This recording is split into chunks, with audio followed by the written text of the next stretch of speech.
The Honourable Bob Nanva.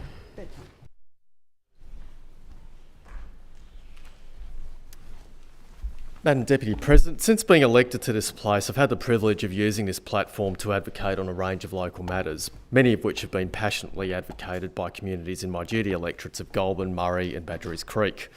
One recurring theme in many of those contributions is the need for us to do better with respect to basic facilities in regional areas that many of us in metropolitan Sydney take for granted. There is no merit in pointing fingers or attributing blame, but years of neglect and systemic underfunding by governments of all persuasions, both state and federal, have left many communities in the position of playing catch-up on a significant number of underfunded projects. In these communities, the wish list coming to me from everyday locals isn't a slapdash shopping list full of wants, but one of everyday needs. It's often a tally of essential services and community spaces that most people in the suburbs of Sydney would never have experienced being without. We all know, for example, that water is one of our most precious resources. When it's plentiful, we can easily forget it's there. However, we're more minded to value it in its scarcity. Water is a matter of importance in regional New South Wales for a variety of reasons beyond it being the lifeblood of rural industry. It can often be a struggle for regional towns to obtain quality water services or infrastructure, whether it be a local fixture like a community pool or even something as basic as clean drinking water, a reality I've observed firsthand in the communities of Crookwell and Yass. In Crookwell, the township was deprived of a public pool within an hour's drive after the new aquatic centre in the heart of the community had its construction stalled through no fault of the local stakeholders. The old pool, a dilapidated structure, wasn't fit for purpose, and I canvassed in Parliament at the time that the community's desperate need for construction of the new facility to continue.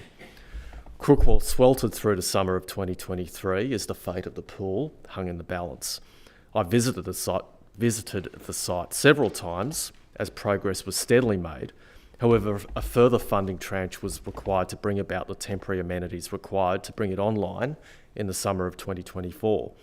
Throughout it all, there was tireless advocacy from the community, particularly by Upper Lachlan Shire Council and its former Mayor Pam Kensett, who wouldn't rest until there was a result for the town. Thanks to collective efforts and an intervention by Minister Camper, the pool was able to come online this last summer, finally giving residents of all ages a place to escape the oppressive heat and to swim locally. Another basic right for all residents is access to clean drinking water. Unfortunately, that too has needed intervention. According to Yass Valley Council, 85% of residents did not drink tap water in 2024, a poor reflection of another service most of us take for granted. It's a sobering thought that in 2024, residents of the nation's most prosperous state would receive regular alerts to boil their water or be asked to tolerate foul smells from their kitchen tap. And yet it's the reality that residents of Yass have inexplicably been living with for years. Issues of this nature is to not only fail the residents who rightly expect these basic services, but can risk unnecessarily holding back some of the state's most beautiful, historic and vibrant regions from fully reaching their potential. It's heartening to see then that, like Crookwell, intervention is also bringing us closer to a resolution in Yass.